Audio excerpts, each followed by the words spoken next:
హామీలు నెరవేర్చాం, అందరి మనసులో చోటు సంపాదించుకున్నాం, వాలంటీర్లు ఇంటింటికి వెళ్ళి ఓటు అడగాలి, రాఫ్తాడు సిద్ధం సభలో సీఎం జగన్. మేనిఫెస్టోలో ఇచ్చిన హామీల్లో 99% నెరవేర్చి ఎన్నికలకు వెళ్తున్న ఏకైక పార్టీ వైకాపా అని ఆ పార్టీ అధినేత సీఎం జగన్ అన్నారు. మేనిఫెస్టోను భగవద్గీత, బైబిల్, ఖురాన్గా భావించిన పార్టీ కూడా వైకాపా అని చెప్పారు.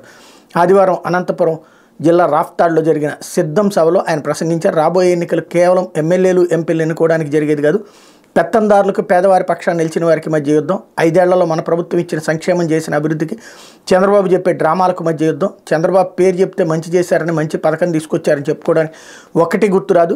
57 నెలల పాలన ప్రతి అక్క చెల్లెమ్మ, ప్రతి రైతు, ప్రతి అవ్వాతాత, ప్రతి విద్యార్థి మనసులో చోటు సంపాదించుకోగలిగాం.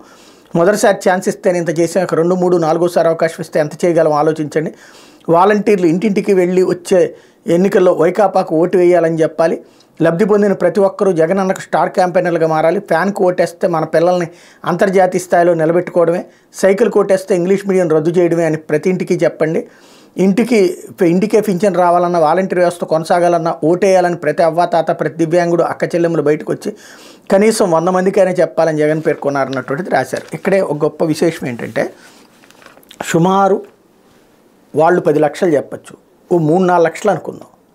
అంతమంది సభకి కవరేజీలో చంద్రబాబు గారి దానికి ఒక 5,000, 10,000 మంది వచ్చినప్పుడు కొంచెం క్రౌడ్ నిండుతుంది ఆటోమేటిక్. దానికి సంబంధించి క్రౌడ్ ఫోటోలతో సహా వేస్తారు. చిన్న ఎగ్జాంపుల్ అంటే నేను చెప్పేది ఏంటంటే, మన వ్యవస్థ ఎంతగా దిగజారుతోంది మీడియా వ్యవస్థ అనడానికి చూపించడం.